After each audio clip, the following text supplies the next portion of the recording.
We have a very special guest in studio today. He is the owner of Launch It IT Services, the great and powerful Brennan McCloud. Welcome to the show. What's up, guys? Yeah. Thanks for being here. Yeah, It's man. my pleasure. Yeah, How we're we happy living? to have you.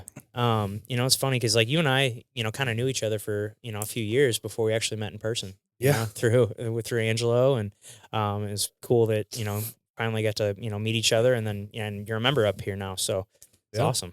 Yeah. It's been cool. Yeah, man. We're happy to have you. So Putting faces to names. yeah, absolutely. So what, let's, for the people out there that don't know you, tell us a little bit about yourself. Yeah. Name's Brennan. The owner of Launch IT Services. We are a nationwide technology integrator. What that means is we help people implement different programs, software, or hardware into their business. Essentially any problem they have, technology likely can solve it, and we likely can help implement that for them. So my father, Mizzou grad, just moved back to St. Louis about 18 months ago, and just excited to get connected with the people moving and grooving like you two. Yeah, man. Yeah. You were in Arizona, right? Yeah. So what brought you out there? So I spent 3 years in Dallas, Texas. I was a regional manager for a big solar company. And they asked me to join their executive team in Arizona. So we moved down there and spent 3 years doing that. And the business ended up getting sold in 2021, which is when we started Launch IT Services. But yeah, man, we were down there just to do business, and solar's really happening down there. Yeah, I would imagine in Arizona, it's probably got to be huge. And Texas. Yeah. Big markets for them. And it was a great experience. Good time when I was in solar. It was an awesome time. Not a lot of the, tax credit stuff that's going on now, getting repealed or getting pulled back. So it was a great time to sell solar then. Yeah, I know we got a few people up here. There was a company that was in here that did solar, and he was part of my BNI group. And I know that he was pretty successful with it for a little bit. But Yeah. I don't know what they left. I don't know how things are going for them now. But I know on our side, like looking at solar, I feel like it makes more sense for commercial than it does residential. I would agree. And I think it would be interesting because from our side in the solar industry, you hear a lot of the salespeople talk about how it doesn't affect the home resale or how it, a lot of those things. I'd be curious to hear like what you guys actually see in the field, because people in our industry are told what their sales leaders tell them, right? My favorite thing that I've heard is that that you can transfer the lien to the new seller or the new buyer. Yeah. And that's not the case. Yeah, you're stuck with that bill. Yeah. You got to pay that off at closing. Are you seeing people having to cut checks to do that at closing, or? Yep. So, because I believe the terms on those are pay it off in like 25 years or something like that. Most people aren't living in their homes for that long these days. Like if you've got somebody that you really truly are planning on staying in your home for that long, which is very rare, it might make sense. But at the end of the day, it's costing more people because now when they go to sell the house, that lien has to get paid. That lien doesn't transfer. And I doubt the person buying the house isn't going to want to take that on either. Yeah. So I think that's the pitch, right? Or at least what they would tell us is that, you can call in and have it transferred. They have to qualify for it. But the reality is when you're going to purchase a $500,000 asset or something, like to then tack on a $50,000 additional bill on top of that, I think it, Yeah. But it's all a talk track, I guess. Yeah, but you're not going to have an electric bill. Yeah, ever. Except for that. And actually, they'll pay you. So here's the one thing. That's a big misconception. Right. Here's the one thing that would make it worth people is if you're in a place and you get so much solar and you can store it up and then you can sell out the energy and electricity that you're creating through the solar power. But Ameren, they take it. And they pay you like a very small percentage on it. And so basically you're just helping the local energy companies make more money, save on what they're producing. Yeah, you're taking stress off their grid. They pay what's called avoided cost, which in and of itself sounds they're just trying to avoid their own costs and doing that and not really giving you what they're ultimately making. So they're buying it from you at 2 or 3 cents and they're selling it at 13. I mean, that's a great deal for them, right? Absolutely. So, Yeah, it's interesting. And really right now where the space is, a lot of people are doing what are called PPA or power purchase agreements or leases, which I think is even wreaks more havoc Really? for the house market, right? Because Yeah. now they don't own the asset. It's not actually theirs. The company is just putting it on their roof to pay them, to essentially provide them the power at a guaranteed rate. But when they go to resell their house every 7 years, right? Mhm. I mean, who wants to take over a leased system on their roof that, maybe it's good for the power, but long term, those were some of the little things that kind of pulled me away from, obviously the business getting sold, but I could have moved into, the company that Mhm. bought our company, and just wasn't, those were the little things like that really kept me from going all in on that industry. Um, so I think the end consumer, it's not regulated. It's Right. a little bit like the Wild West, Mm-hmm. and, just doesn't necessarily feel good No. at the end of the day. I want to be able to sleep and Right. rest my head easy with my kids, knowing I'm not Mhm. doing anyone wrong, Right. which I think a lot of solar companies have put people in that position. I mean, there's a large number that have gone out of business in the last couple of years trying to keep up with everything going on in the industry. And it's left a lot of homeowners in bad spots. So do you see that a lot in Missouri though? It's not a Not- huge no. market I up mean, here. I think I've sold 1 or 2 houses maybe that had solar. Yeah. In my career, which is not very many. And the so- one thing you don't talk about, and this probably isn't in that talk track either, but new roofs. Mhm. You Oh, know, yeah. So I had a client buy a house that had an old roof that had to have it replaced, and the roof got damaged in the storms that came through earlier this year, and yeah, I mean they had to pay, I think it was like $13,000 for them to come out and take them off and put them back on. Yeah. Yes. Detach reset is a hell of a business. Yeah. Oh man. And so, and like, here's the thing too, is, now these people had owned it and paid it all off. So, I mean, yeah, if you're buying a house that has it, it's not a bad idea because you're walking in with no cost for it and you're immediately walking into a benefit, but it doesn't increase the value of the homes. We had an appraiser. That was another thing. They said, That's it's what going you to help hear. your It's like, value go up. I think there was a Zillow study that said like 4.2% on average, but the sample size was purely out of California. Right. Then so we had an appraiser on the show last year and we asked him that question and he's like, no. Yeah. In practice, we Yeah. don't see that. Right. So, But what made you make the switch from solar to IT? yeah, so when they brought me into Arizona, one of kind of the key things I was tasked with was building out a call center. Mhm. So from, one side of that, part of my background was in lead generation, and obviously like when I was selling and running teams, we had 50 plus sales reps and managers that were working underneath us in our network. And one of the things I realized is that a lot of these guys have been with us a long time. They get really tired of knocking doors, which is all that we did. And so I dove into how do I start generating leads outside of that? That's what led them to ask me to come join the executive team and help build out those internal teams to generate leads internally, from social media or from paid ads. And then have a call center to, set those appointments and send those to our sales reps in the field. And in that process, I learned a ton about IT hardware, all the software and everything that goes into building out the operations behind the revenue. And kind of fell in love with that, really just what the process is. What are the steps of your sales process, of your marketing process? How can we put juice on that? Like, how can we put, some fuel on the flame and really help accelerate that or automate some of the redundant stuff that happens in those processes? And in doing that, I don't know that it was necessarily like something, it's like it almost chooses you at certain times.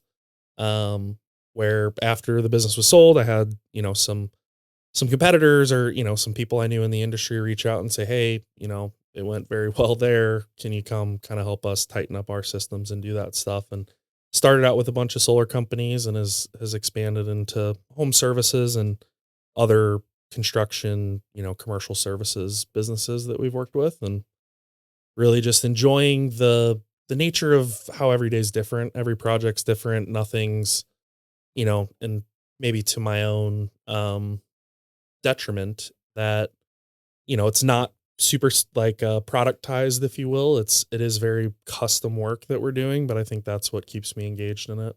Everything's different. It's different every time. It's a new problem to solve. I think I just like solving problems that people are facing. It's like a third party view on it plus technology can really solve a lot of problems that people have in their business. So especially nowadays. Yeah. mean, I'm sure you see it. Like, how fast are things constantly changing? at an incredible rate, even more so now with AI. I mean, the difference between now and 3 months ago is It's wild. light years. Yeah. Used to have, images with people with arms coming out of people's heads and Right. Oh man, I'm fooled by a Sora video every day, all the time. all the time. And Like, I mean, that's why I sent a buddy of mine actually posted something this morning, and it was a picture of one of his work trucks on cinder blocks. Yeah. And he was like, "What?" And it was just like "whelp." ... And then like I messaged him. I was like, "Dude, what the fuck?" He says, "I made it with AI." And I was like, "You fucker!" Like I was like, "Dude, I swear every day I'm duped by something." Well, like the new trend that's going around right now that I've seen it is like, it's this husband and wife that are pretty famous on social media, and the wife plays the whole like just clueless wife role to a T, but she's very, very smart, and she does it just to fuck with her husband. And she took a photo, was like, "Hey, this guy just showed up at the house claiming to be your uncle," and it's just a very lifelike like AI person that now she's just putting into different like, hey, and so I let him in, and then it was a picture like, hey, like picture of him standing in the kitchen and texting it to her husband, and he's like, "What the fuck? That's not my uncle. Who is get that? him out of my get him out of my fucking house." And then another one, and like it's like a whole string of messages and pictures that she's sending them, but like it looks so real. yeah, Like you never would have like, if you wouldn't have known that it was AI, you would. Oh, I mean, if the little Sora thing didn't pop up, Yeah. I wouldn't know. I mean, dude, it's the movie industry is an industry that's in fucking trouble, in my opinion. there's Yeah. a lot of industry. I mean, a in ton trouble. of them, but And yeah, I think it opens up a lot of humanity long-term based questions, right? Like, how do you discern between what's real and fake with AI? Well, that too, and like the fraud that can come from it. Yeah, and there has been massive amounts of fraud, right? I think Indonesia just had a $50 million breach. They're all over the place. You're seeing AI is, causing major problems for identity and verification, stuff. Because a lot of major banks still, if you're, going to move $100,000 or $250,000, they're going to call you and they want a voice recording of it. Well, now in the AI world, like it is perfect. We did a video with him where I'm throwing boxes at him, and we changed my voice to sound like Morgan Freeman. Yeah. yeah, Coming to your face, Morgan Yeah. Freeman. Yeah. And that's, I think how we verify our humanity digitally and online moving forward is going to be a really big thing. And how we do that in a way that isn't extremely privacy infringing, right? Like I don't want to necessarily give my ID to go onto Facebook. I don't want to have something tracking my biometric markers to tell that I'm human. Right. So it exposes a really interesting intellectual problem, which is like, how do we actually prove humanity without having privacy? Like, how do we protect our privacy, prove our but humanity. also prove our humanity, right? Yeah. Which is, I think, something that someone much smarter than me should probably think about, but it is, going to be a major thing with Sora. And I mean, imagine when that watermark comes off of Sora, Yes, which they will ultimately sell something 100%. to allow Yeah, for. there's going to be, that's probably like the free version, Yeah. but you got to pay the $50 a month or whatever for the paid Sora one, and then that one doesn't get the watermark. Yeah. Then you can really fool everybody. I mean, I think they're. Well, just think of the political shit that they could pull with that. I mean, I think that's the biggest fear, Right. That's a huge fear. heading into an election in Yeah. what, couple of years, Yeah. right? We got midterms coming up. Yeah. Like, it's, and there was some legislation around this when AI voice calling first came out. For that reason, it was right near the last election, and they've made it TCPA. It's not regular, like it is not allowed to use AI voice calling and robocalling. they've categorized it the same way to protect against that. But I'll tell you what, I don't know that it's helped. I think I get more AI calls and robocalls. I get tons of calls that just call me and then no one's on the line and they hang up. And it's like almost like they're trying to get your voice. Well, I saw something. I forget who sent it. It was either in our AU group chat or something on social media, but it was like, how much longer is it going to be before we have to do one of those CAPTCHAs before we even send a text message to authorize that we're actual humans sending this text or email? Yeah. No, I think, and it's, it's and there's a whole problem beyond that, which is quantum computers are coming and all of the current CAPTCHA, all the current keys, and I'm going to get nerdy on you, but no, go for it. All the current, keys that exist behind CAPTCHA, behind OAuth 2 are not quantum resistant, right? Quantum computers will break those very, very quickly. What's a quantum computer? Oh, it is a computer that uses quantum computing, which they say is, some exponential amount of what the current computing power is. It's just going to allow computers to do things 3,000 times faster. Wow. If it took an hour to do a breach before, or 10 hours or 100 hours, I mean, you can imagine it's just increased speed. Now, I won't sit here and act like a physicist trying to explain quantum computers to you because I don't fully understand. And the truth is, you listen to even the experts, they don't even understand. They seem to think that they are getting compute from an alternate dimension. Like that's the only explainable way that I've heard, that they're able to make this advancement. So what the technology is behind it, beyond my pay grade, but what I do know is that when that is coming, there was some new regulations or guidance around information security and post quantum computing era and what that needs to look like. And they just announced that at the end of last year. So all these companies are going to be moving to cryptography or keys that are quantum resistant. So with that comes an entire need to not only verify humanity, but do that in a way that then spits out a key that is quantum resistant, right? Well, where does like a VPN come into play on something like that? VPN is just your, it's like where you're physically at or what network you're connecting to. So it's like, I can show that I'm in Romania or wherever. And that's more like anonymity, which is something that I think back to the privacy thing. I think verifying humanity with anonymity is important. So like someone theoretically using a VPN should still be able to verify humanity without you even knowing where they're at or who they are. And maybe, that's my opinion, but, I think that's a problem to be solved. And, I'd be lying if I said I wasn't working on something for it, but I was just going to ask you, is that stuff that you're dealing with? Something I'm looking at.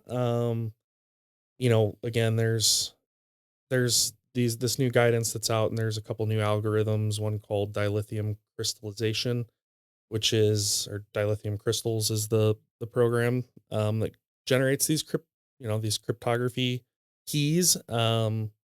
And I think that plus an economic proof of humanity is the solution, in my opinion, right? I say this, I put this out there to try to get an idea of what other people think about it. But it's like the banks have already spent, in my background, when I graduated college, I worked at Merrill Lynch for 3 years. My degree was in finance. These banks, when I was there, they spent $2 or $3 trillion to roll out KYC, which is know your client. And its entire infrastructure of knowing your client, verifying that they're a person. And so my idea is to piggyback off of that existing system. And if someone has a physical bank card, you can almost guarantee that bank's looked at their ID, they've checked their social, they've, looked at the credit, like whatever. That's a human, right? And so if we can use that to kind of anonymously, like, hey, I've got this bank card, obviously, we're human. I think that's a first step, but I think that gets beat pretty quickly in the next 5 to 10 years. By what? By AI and quantum. Yeah. It's going to be an ever evolving process, and, or, at its most extreme, potentially humans just say, fuck it. Like we're never going to be protected. Yeah. It's like, I mean, think of it this way. It's like there's a lot of people out there, especially in the IT space, that are like super duper security and privacy focused. And while I may sound like that right now, to be honest, like I think they have all the info. They have everything. China has everything. The U.S. government has everything about me. They know regardless of whatever I put in place. Yeah, they know every phone call you've ever been on. They know every text message, every email. They've got it all. Like they have everything. Like the fact that people think that even like, what's the Signal? Like even you think Signal's encrypted, but like there's that story that someone reached out to Tucker Carlson when they found out he was going to be interviewing Putin, and they're like, hey, we read your Signal messages, and it's like, oh, I thought that those were those were encrypted and no one could see those, but like they knew, And you hear it about Telegram and some of the other stuff too. Like they can get their finger in anything. They can get there. They want to. And there's back doors a lot of times that will be required. But yeah, I mean, I don't know. There's two ways you could look at it. It's like, we need to lock this down and figure it out, or we just need to give up. Just submit to the machine and say whatever. This is our leader. We're living in iRobot. Yeah. I mean, but might be. There's like all these, I mean, there's so many fears with AI with, the replacing people's jobs. But I mean, I don't know. I have a pretty optimistic look on things, and I don't know. That might just be my way of just feeling better about it. But I think that as a humanity, we've gone through so many different revolutions in the past. Like there's always been something that comes along and revolutionizes everything. Like when the car, when we kind of switched from the horse and buggy to a car, or everybody was a farmer, and then the Industrial Revolution came, or then the assembly line, the internet, like we thought, people thought the internet wasn't going to be a thing, and, email was stupid. But now it's like in 2025, if you don't have a smartphone and you don't use email, like, I mean, let's be real. Email is still fucking stupid. Yeah. I mean, if you guys could stop sending me emails, that'd be great. Right? Great. Yeah. I mean, the amount of shoot emails me a text. Yeah. I mean, I always tell people, if you send me an important email or something, please just text me and let me know for it. Yeah. Because like I check my emails multiple times a day, but like I get so many that it's like hundreds, and it's like I can't read every single one of these every day. I think I have like 30,000 unopened emails on my phone. I was gonna say type A people hate my phone. Oh, me too. I've got, what do I got? 18,816 just unread Gmail. Yeah, I'm the same. Yeah, I'm the same way. My wife looks at my phone. She's like, "How do you have 400 unread text messages?" Yeah, I'm like, well, they're like stupid ones that like I just don't even like. It's a confirmed showing. Like I don't need to. Okay, I forgot to open it. Yeah. Not a big deal. I get so many stupid messages. Hey, is your wife the type to keep them all at zero? No red bubbles on her phone? Red bubbles. No red bubbles for sure. I mean, that's the thing is like, let me look. Oh, it's on silent. So I cleaned this out this morning.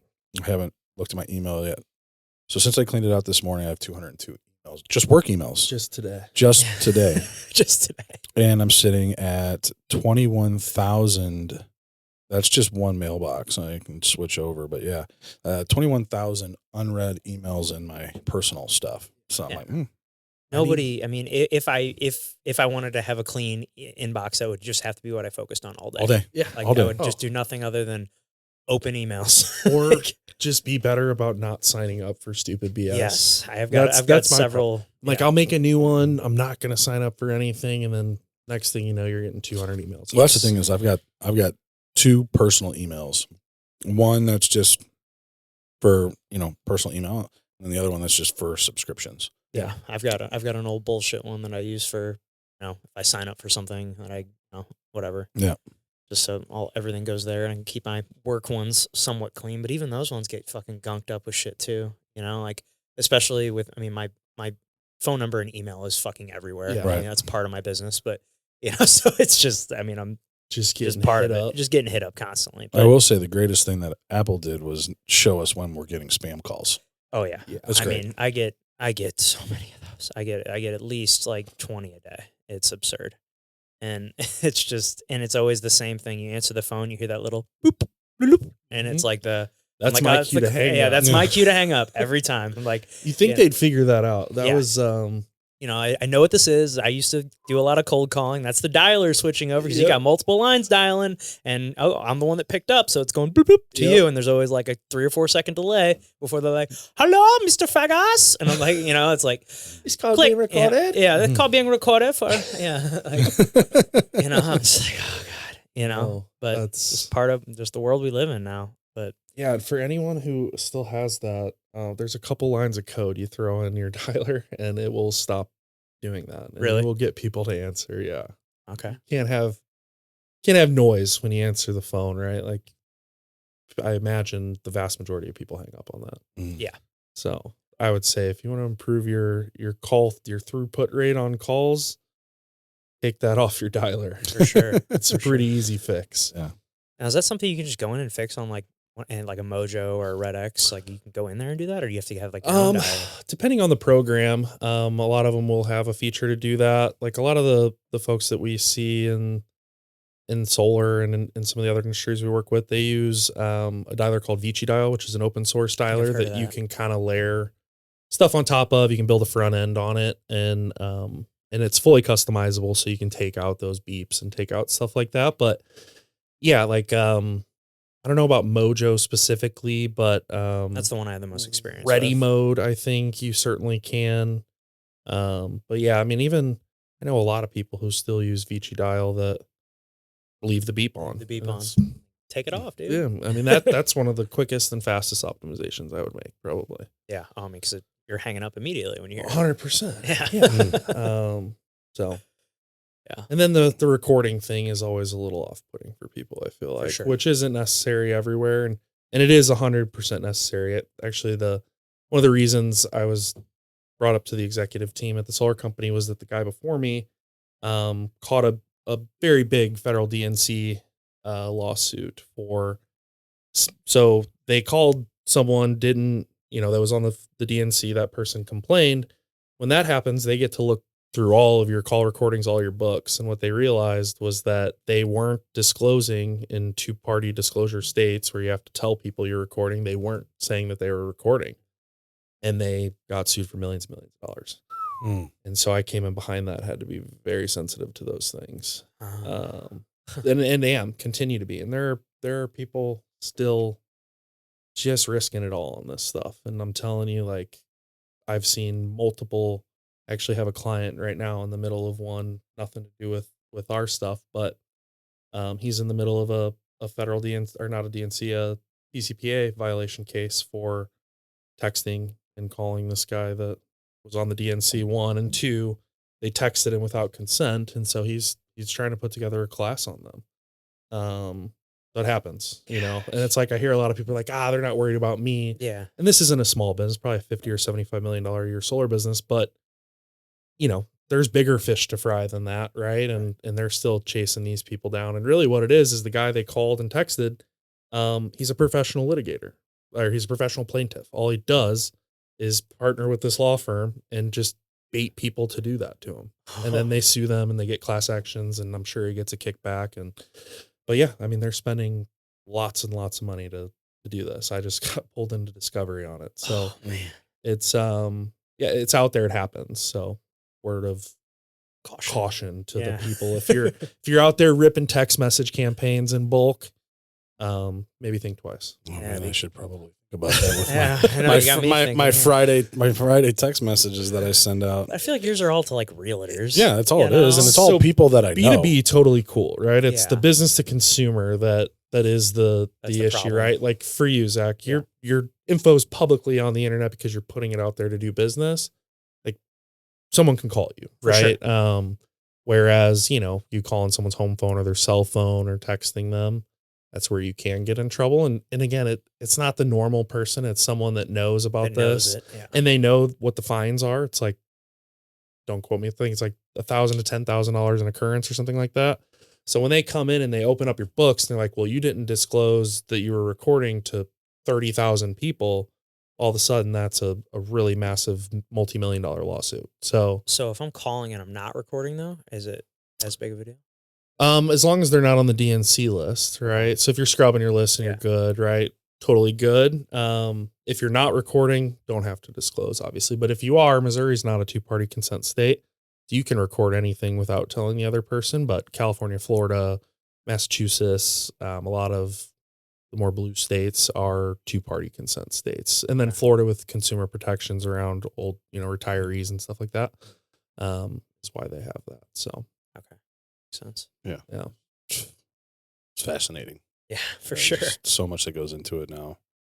Yeah. And just, being thoughtful around, especially as Pat, you have a big team of guys that probably are out calling and doing stuff like that. Just not that you have to There's like be overly crazy about it, but just being aware of the risks of it. Well, the only people that my team calls are past clients. Yeah. So we've already You have an established Yep. business relationship Yep. that person's you can totally call good them. to call. Yeah, my team, they handle all the refis. My business partner and I do all the purchases. So Okay.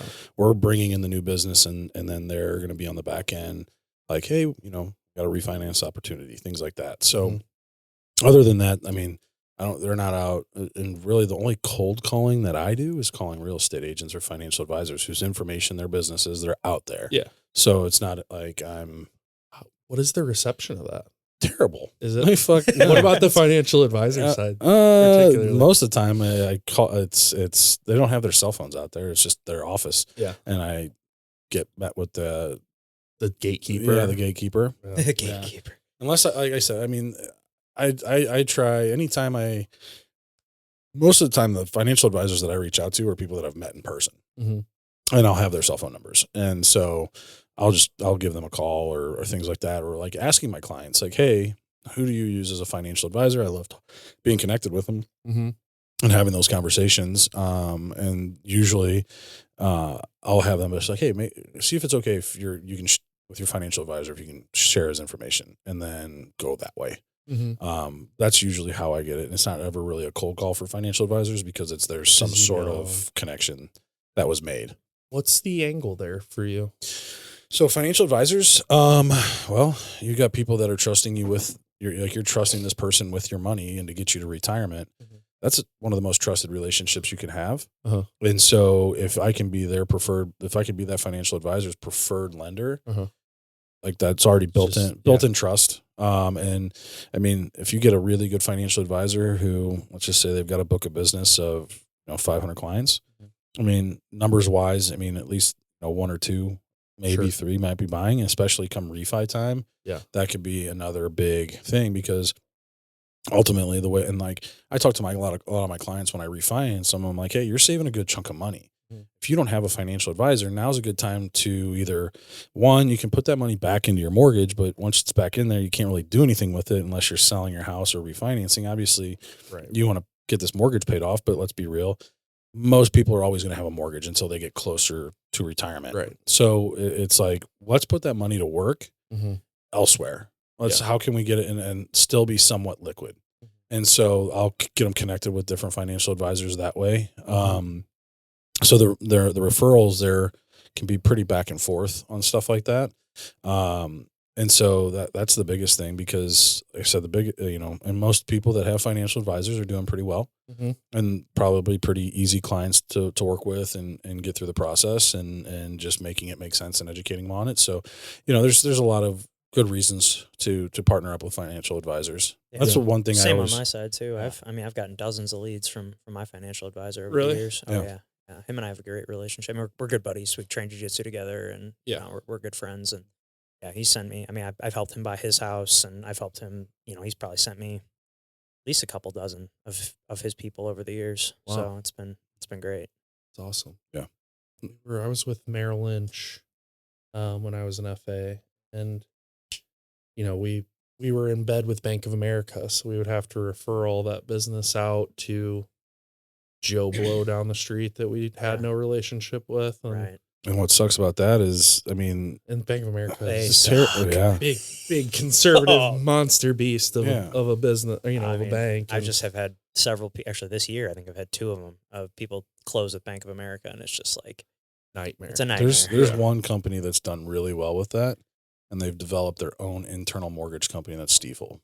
Oh yeah. Stifel's done a Yeah. good job because Stifel They have, obviously they're a big investment company. Yeah. But they developed their own mortgage company, and those advisors or loan officers that they have are sectioned off into regions, and they're like constantly traveling to just continue to build those relationships with those advisors.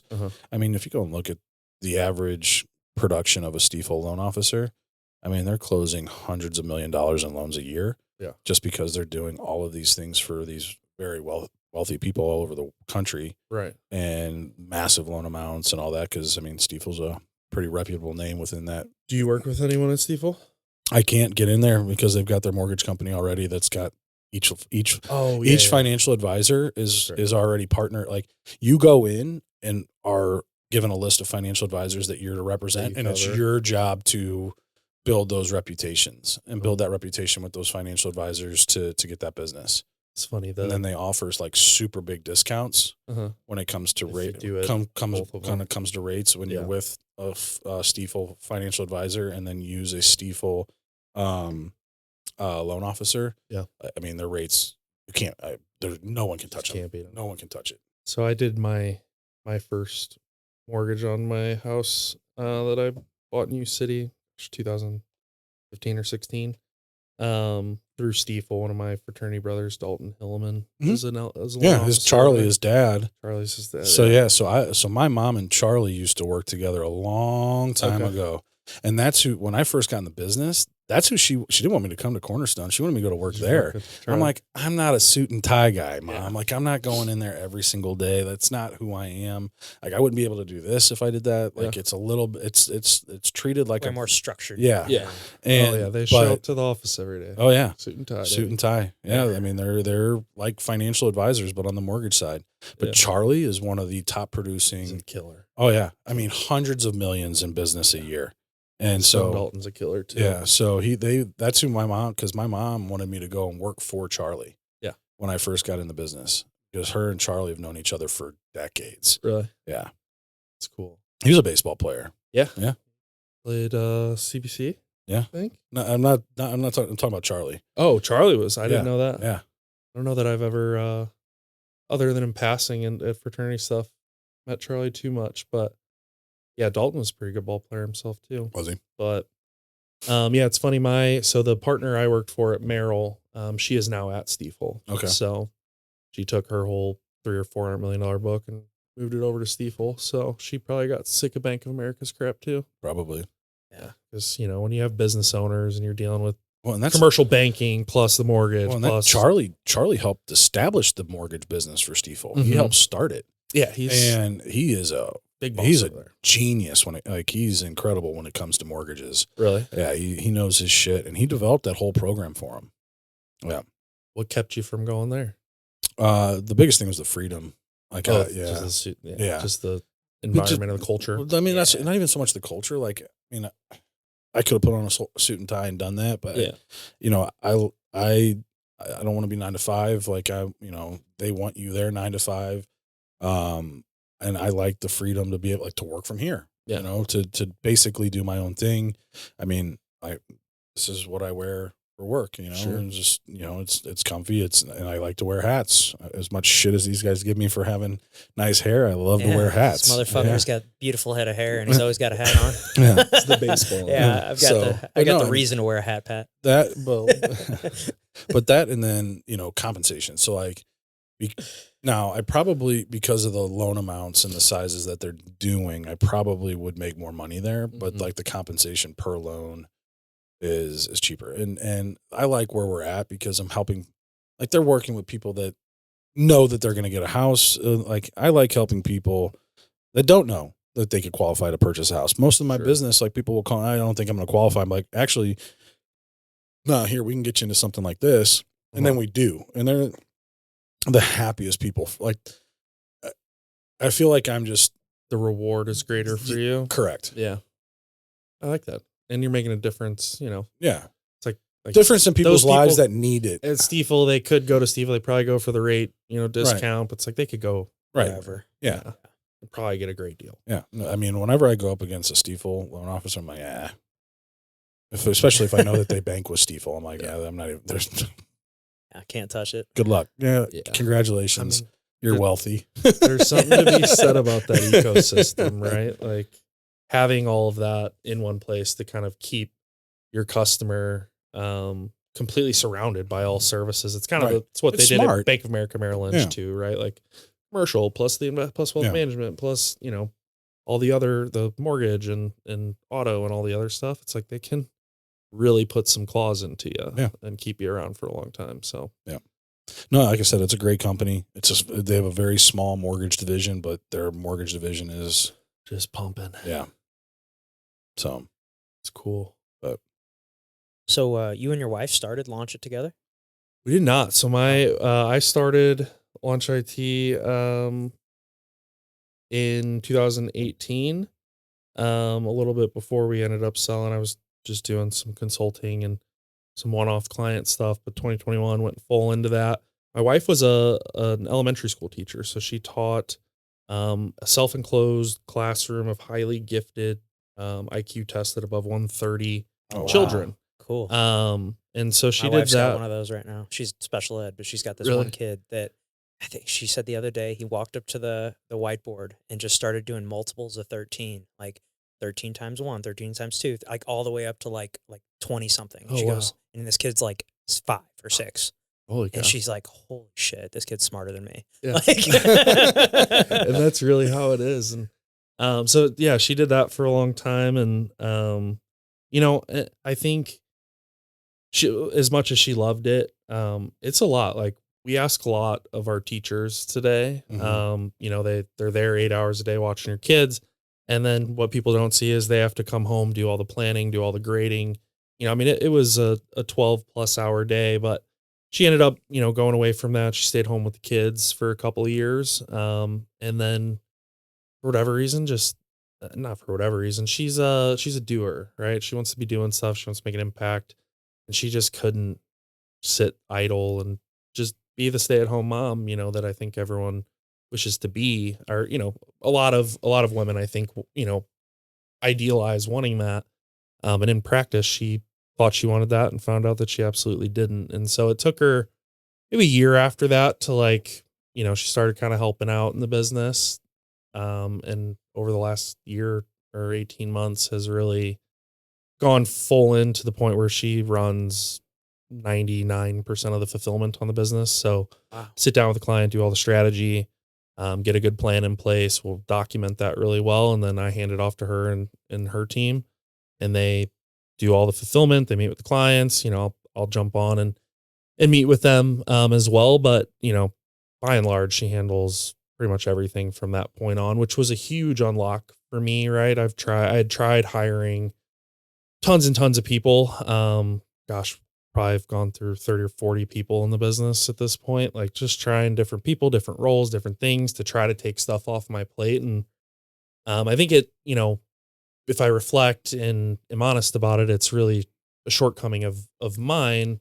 But the only person that I've been able to really effectively train to take over the most stuff is my wife, because I don't know if it's because she has no choice but to hear me out, or what it is, but she seems we can communicate very well, I guess, right? And where maybe that's not a super skill of mine with others.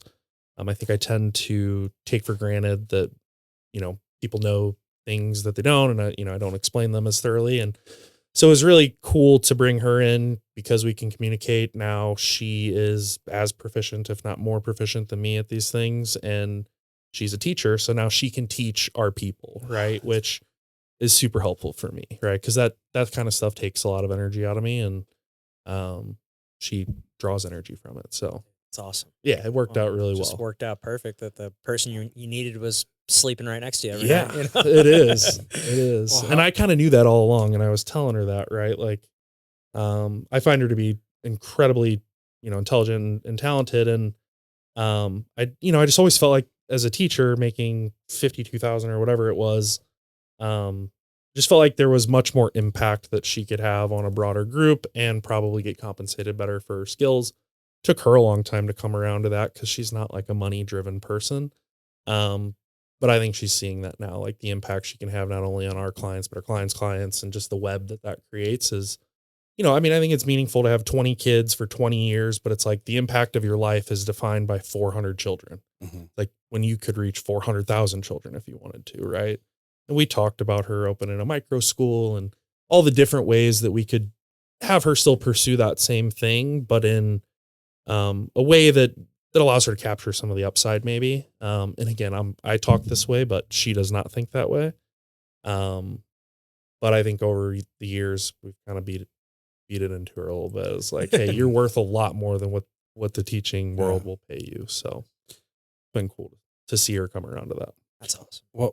Well, in a world that keeps talking work-life balance, how do you guys handle that? Being married and then working together, business partners, like how do you guys separate the two? I think that it is an ongoing thing that we have to work on, right? Because it can bleed over. Sometimes I think, there's moments to show up. Like one thing we talked about recently was just finding the time to just be a married couple before we dive into work for the day. So it's like the first thing, when I wake up or she wakes up or we wake up together, whatever, like, let's not dive into work first thing. Like, let's just try to be us, for our home, for our kids, whatever. And then we can jump into work. So I think separating that, is one of the reasons I joined here was, I think empowering someone, like giving them the space to make decisions and not be able to lean on you is important at times, right? Where it's like, if I'm there with her all the time, she will ask me every question. And the reality is that after she asks me the question, she'll probably tell me the answer before I even answer it. And so it's like, you knew the answer all along. If I wasn't here, you wouldn't even ask, right? And so creating a little bit of space to where I come up here, I work for 4 or 5 hours and she gets, her time at home or wherever she's working. And I think that's helped a lot. But work-life balance is something we don't have. So, it's like, I think we're work-life integrated in that, we can work from wherever, whenever. So sometimes that means working from midnight to 4 a.m. and, so that we can go do something with the kids or she can go do something with the kids during the day. But yeah, I mean, I don't know, maybe you guys have gone through this too, but I feel like when you're building a business or when you're growing something, there's not going to be a lot of balance, right? Like a lot of times for us, she's working 12 to 15-hour days and I'll work 16 to 20 sometimes, and so like, for instance, right now, yesterday worked, the full day running our stuff. And then we're doing a big project for Walmart right now. And I was there overnight all night last night. Got out of there at 6. Yeah. We're doing, they're replacing all their cameras and, some TV, like those TV monitors that like show you shopping. We're replacing a bunch of devices and equipment for them. But it has to be done overnight because they won't close the stores. So, it's like, I'll go a full day doing the normal stuff and then, have to go get my guys and, go supervise this project overnight and then get out of there at 6. And now I'm sitting here with you at 1. And so it's like, that, and we've been running like that for years. Yeah, and I don't know when there's an end in sight, which can be a little bit daunting. Yeah, and it can make you question some things, right? Like, Sure. am I doing the right thing? Am I even going anywhere? Yeah. But it seems to progress if you look at it in years instead of days and months. Yeah. Well, It seems to move forward. I think the best clip that I've seen when it comes to work-life balance was the president CEO of Coca-Cola. I think it was some Asian lady, or I forget what, but she was talking about. She goes, "There's no such thing as work-life balance. Like, you're never going to be able to do that if you want to be successful." She's like, I remember, like, hey, my daughter came to me and told me that I was supposed to bake cookies for her school, and it wasn't. No one ever said anything. So like, I've been working all these hours, and the next thing you know, she's wanting me to make cookies for her class that's due the next morning, and I'm getting home at 8:00 at night, and I have nothing to bake cookies. And so she's like, there was no work-life balance there. She's like, so what I did is I got to the office, I called the chefs that are here at the office, and I said, hey, I need a bunch of cookies made for my daughter. So yeah, so there was no work. Like, I used my work to balance out my life. Yeah. And so it was a cool clip, but I mean, I agree with that. I feel like like what you said, when you're building a business, you're putting a lot of time, like you're the person, you're putting a lot of time in that. And I think it's never going to be 50-50. It's, some days are going to be 100 and 0. And some days might be, you know, 25% on the business side, but 75% on that. Like it's never going to be equal.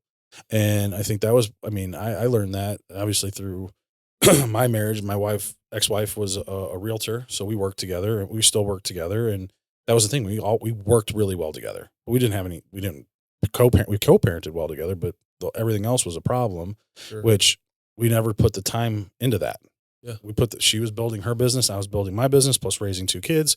Those were our focuses and we didn't focus on anything else. I think as long as like you said, you guys make the time before you even jump into work to kind of date each other Yeah. and then jump into work. I think as long as you're putting time to it, it doesn't mean you have to put, if it's going to be 50-50, it might be, hey, we just 20 minutes, 30 minutes here in the morning, taking a walk together and just having a conversation about everything else other than work while we drink a coffee or while we sit there drinking a coffee together. Like that's going to be more beneficial than trying to do anything else. Like, cause you're getting to deal with each other on a daily basis. But yeah, I don't know.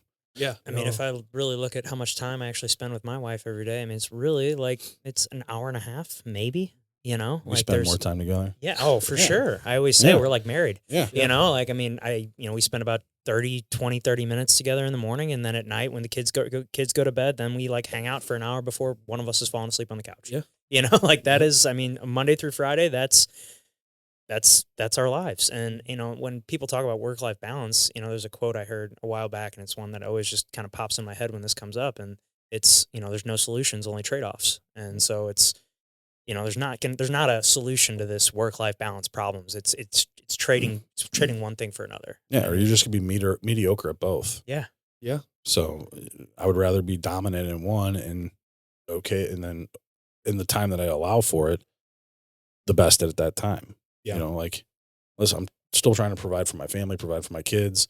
And, for me, like I need to dedicate 100% focus during the day to this, which means everything else is going to take a back seat. But when I give the time to those other things, it may only be an hour, it may only be 30 minutes. I'm giving 100% in those 30 minutes to an hour versus the, 8, 10, 12, 14 hours that I'm doing 100% to this. So, yeah.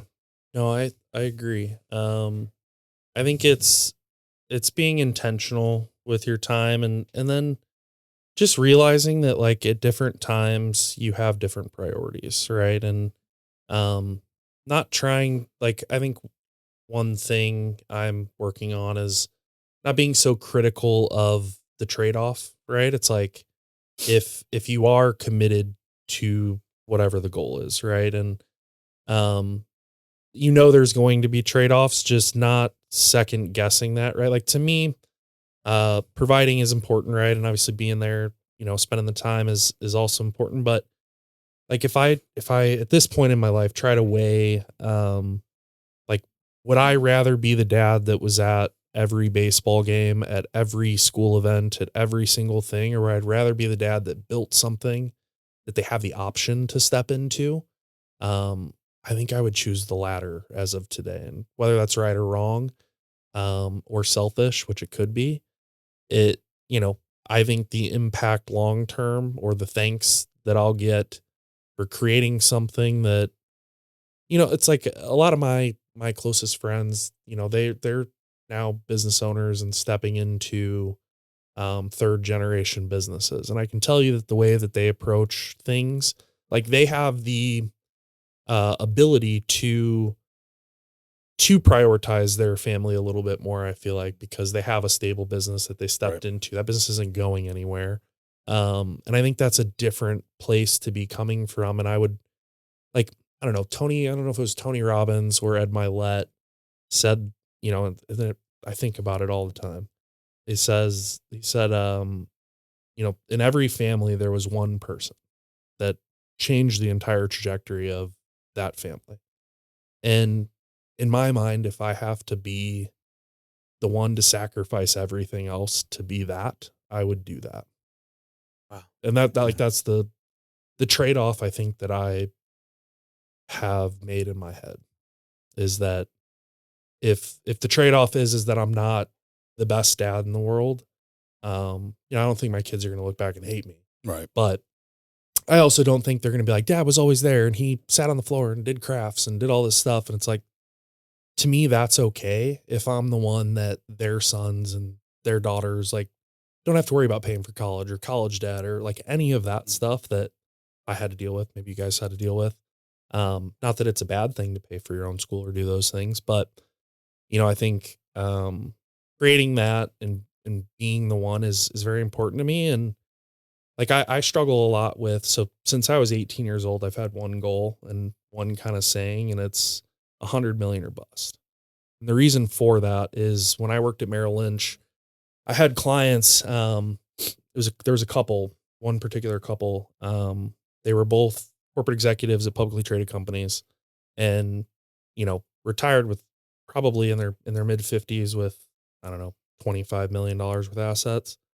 And we would run these financial projections, and based on their spending, they were going to run out of money at like 85 years old. They were spending shitloads of money, flying private to all their sons, staying for baseball games and all this stuff. But nonetheless, what it made me realize is that even at that level of wealth, there's still trade-offs, and you're really not free. And so it was at that point, I think I was 21, 22, something like that. Said it's 100 million or bust. Like I'd rather die broke than make the sacrifice like that. Like have to choose, to live within this budget. It's like if I'm, and it's, I may never achieve that. I think I will, but it's not really about the dollar amount. It's more about like the pursuit of something big, right? Mhm. Something's crazy. When I said that to people 10 years ago, they're like, you're a fucking lunatic. But in reality, it's like, the fact that other people think that's not possible, I think that's why it is possible for me. Because I think like that. Well, you look at any extremely successful person in history. If like, I mean, pick whoever. If they would have sat down and told you what they wanted to do, they were all seemed crazy. Yeah. So it's like, I prove hate them this. fucking wrong. The more people tell me I'm crazy or I'm wrong or like you're doing the wrong, it's like I'm pretty sure I'm going the right way. Right. Oh, Like dude. if I start hearing everyone saying like, "Oh, that's a really great idea. That's super cool." Like, can I get it? It's like I'm going the wrong way here. Yeah, the whole I'm fueled by the proof. I'm gonna fucking prove them wrong. Yeah. Like honestly, the first few years of my real estate career, like that was something that I thought about once. Is I was in a business venture with someone, and I decided I was gonna step away because it was there's a lot of things that were happening that we never agreed upon, and I remember before I left, I was told this is you told me this is the only chance you ever have to be successful, and I pretty much walked out right after that. And that was just fucking that line stuck in my head. I'm like, I'm gonna fucking prove this motherfucker wrong. Yeah. Like, and I did. And that first year in real estate, I made the kind of money that he told me after I worked there for a couple of years, I'd be making, and I'm like, Yeah. dude, like fucking proved you wrong right there. And then I've just, kept that snowball rolling. And, I fucking am fueled by Yeah. you can't do this. Exactly. The contrarian mindset, and it's like don't put your limiting beliefs on me, right? Like Yeah. someone else. Who are you to tell me what my limits are, right? Maybe that's your limit.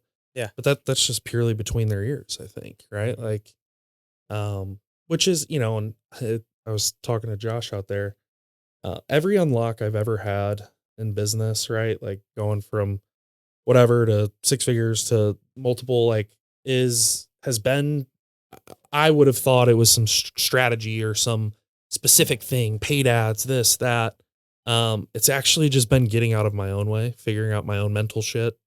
Like working on yourself has been the unlock, like has been my unlock anyways, right? At every level, the only thing keeping me from it has been myself. And I think people get in their way a lot of times and don't set goals high enough. So I set the craziest one I could think of. I mean, 100 million, I think meant a lot more, when I was 18, whatever, 13 years ago. But nonetheless, it's still a worthy pursuit. Right. And I think the person you have to become to do that is a person I'd like to see, and I'm not there yet, but the pursuit of it is what keeps me going. Oh yeah. I think the one thing you said there was that I really liked, and we probably both resonate, is working on yourself, and it causes these unlocks for you. I mean, that's a powerful statement. What are some things that you do for yourself that help you unlock your potential? Just 100% accountability, I think, is the biggest thing. Like, I think it's really easy to, especially like my wife and I have been together 11 or 12 years now. Should know the exact number, but it like I think that it's really easy to like try to blame your kids or your wife or your parents or the situation you grew up in, and the moment that it really all changed for me was when I just said it's all my fault. No matter what. I control what I can control. Like for instance, I sent an employee to a project recently, utterly unqualified, unprepared to go do that. Should he have been, like, was it purported that he could do these things when we hired him? 100%. But it is 100% my fault for not vetting that out. It's 100% my fault for not adding additional training on top of that for him.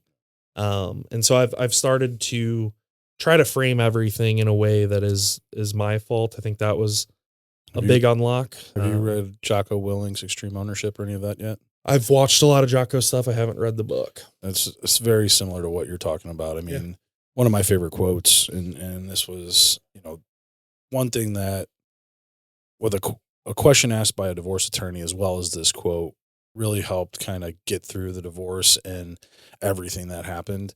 But the quote goes, paraphrasing, but as a leader, my actions or inactions will always have some sort of outcome or consequence.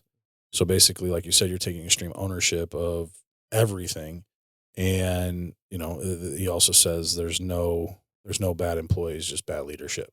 Yeah. And so being able to take that ownership and just be like, all right, yeah, no, because I mean, I've had people that have come to work for us that have failed, and it's just like, yeah, where did I fail? That's my fault that these people aren't being successful. There's no reason that I can't, if they've got the work ethic, that I can't teach them what they need to know to be successful within this business. And for me, like, yeah, same.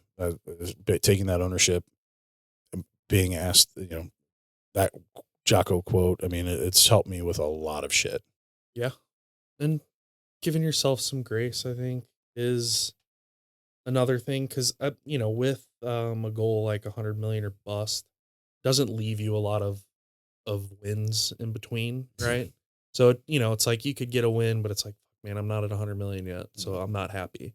But I think learning to enjoy process, taking accountability, I think something, like the unlock right now that I'm going through is just people related.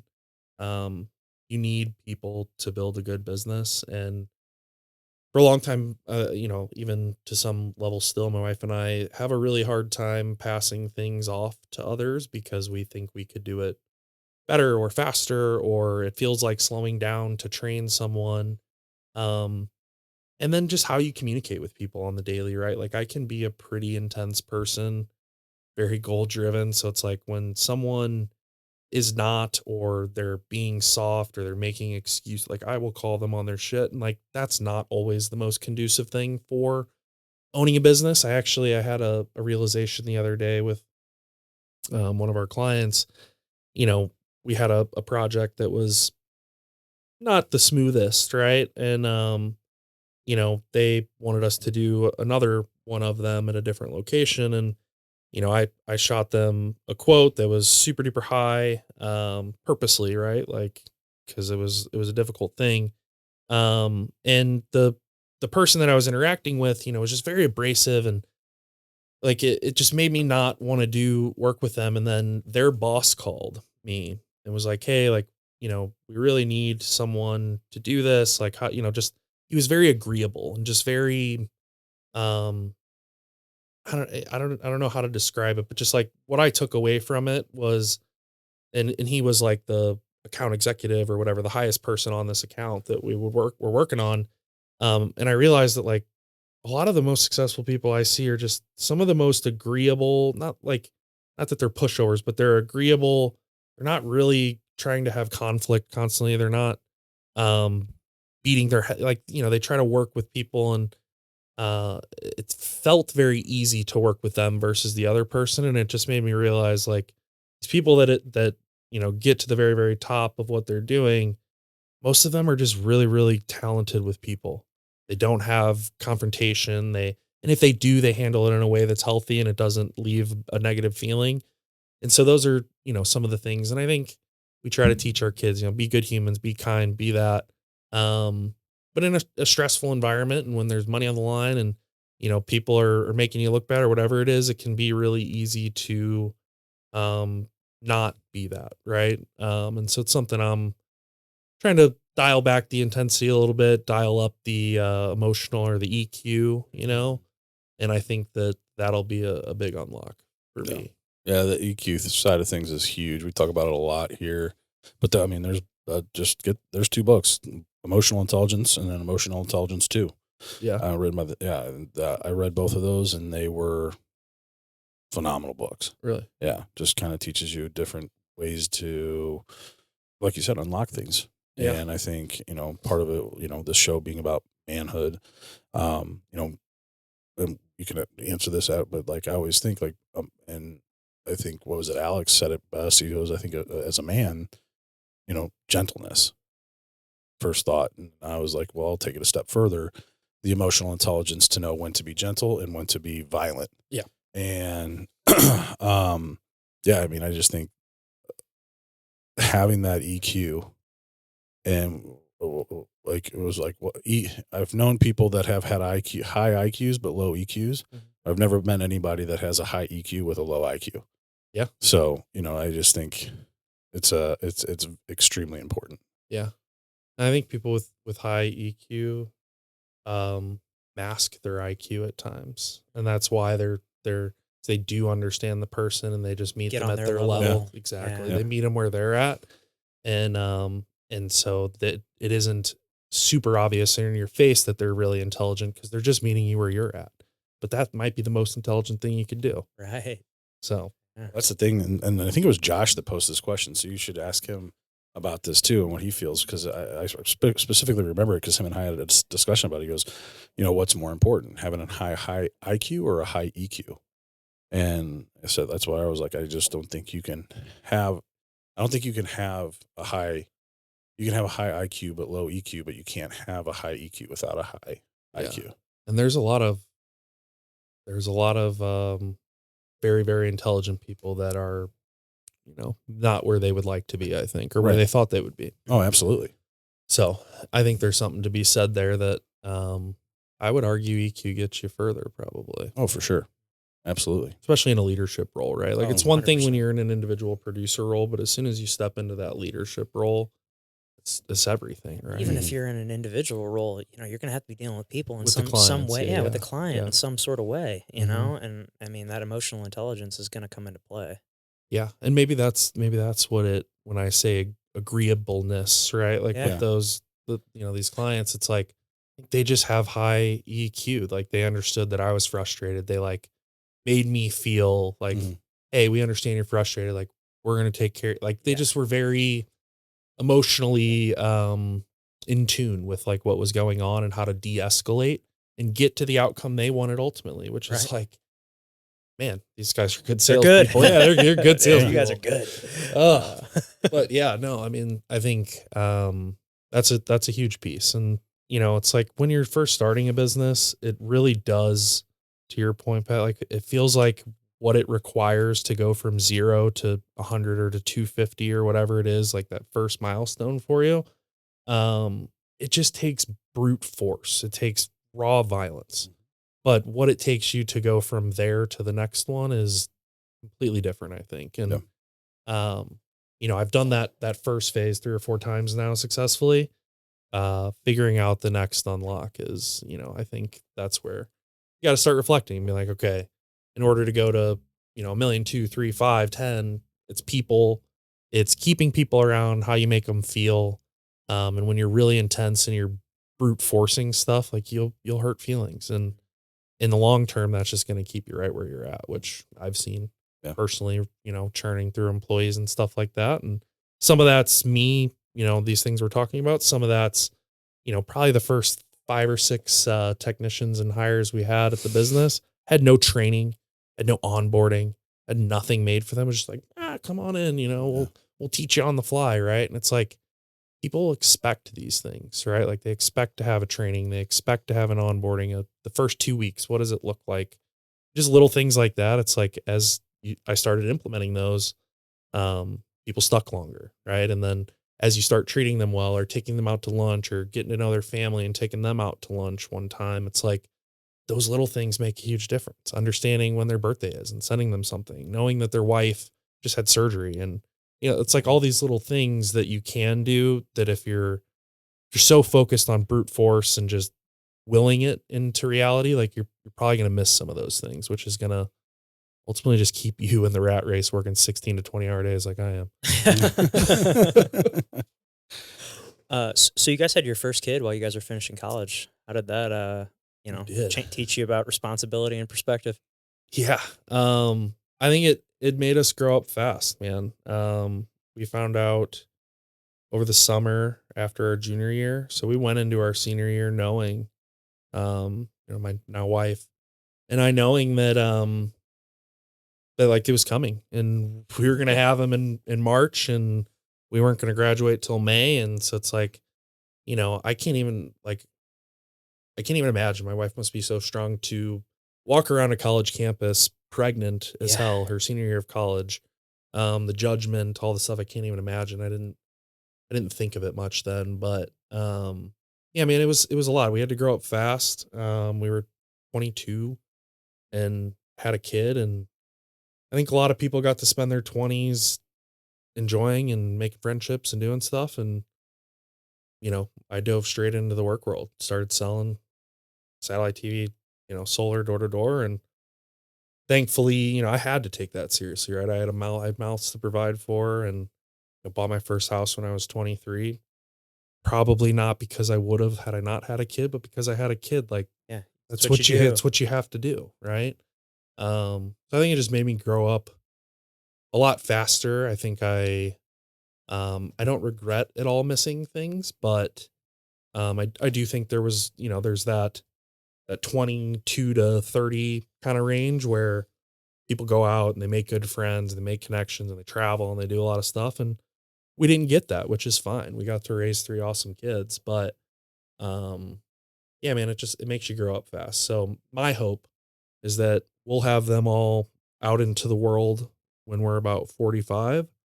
Here in 10 years from now, our oldest will go to college. So we've got, I don't know, 14 years here. And it's like after that, man, it's time to party. Mhm. Yeah. It's time to travel. It's Yeah. time to have some fun. Well, now you'll be able to afford it, so it'll be even more. Yeah. For sure. My mentor and the partner I worked for when I was at Merrill Lynch, she told me something anecdotally that she saw in her practice was that people that did really well financially, typically speaking, right? This is generalization based on her sample size, but they either had kids very early or they had kids very late, right? Because if you have kids very early, you don't have any money anyways. So it's like whatever. And you have enough time on the back end after the kids are gone to still ramp up your career. And when you have kids late, you have the whole front end of your career to ramp up. But when you have them right in the middle, you never really get fully ramped up on the front end. And then you don't have enough time on the back end to really ramp up. And so again, anecdotally, but I think she's served, I don't know, 300 or 400 clients over her time. And that is something that she saw and I've kind of watched and seen is it's like, you may not be able to give your kids all the same stuff if you have them early as you would if you had them late. But you do leave yourself room on the back end. And so I do have, a lot of hope there that like after that, we'll be able to, maybe it won't be ramping up the career because hopefully we'll have ramped it up. But like I've always wanted to live in New York City. So like I would love to just go get an apartment on Central Park for a year and just go experience living in Yeah. downtown New York, having no car, walking everywhere, things like that, So it's like, I think about those things for, when we're 45, 50, like we're going to get to go do that stuff. And Yeah. That'll be cool. When you're still fair, you're still pretty young too. Yeah. I mean, being 50 now is completely different than it was, you know, 50 years ago. Yeah. Like you see 50-year-olds walking around today and you're like, it's a hard time believing that they're 50.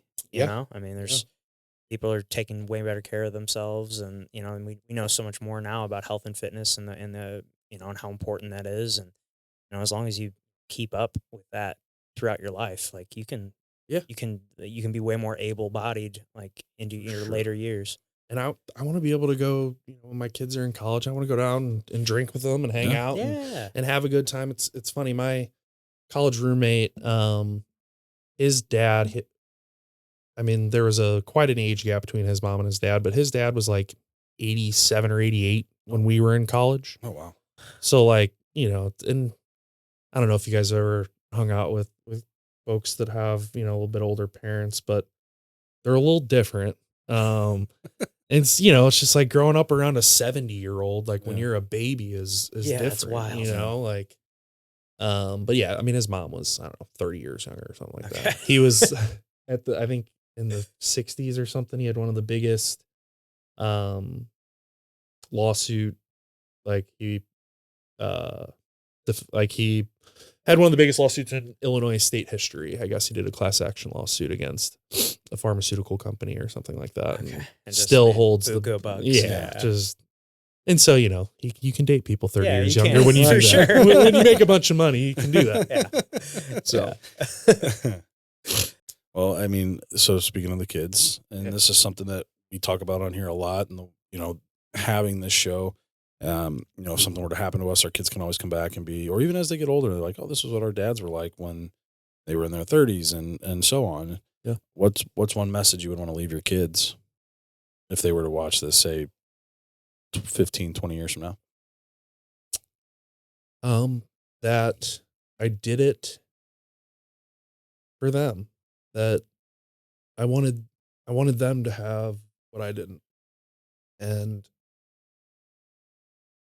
I wish I could be there more. But at the same time, I want them to know that hard work is important and pursuing what's meaningful to you, despite what society says you should do, is important.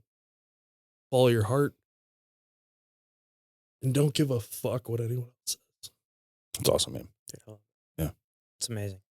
Because a lot of people will try to get you to go fit back into the box that they want you to fit in.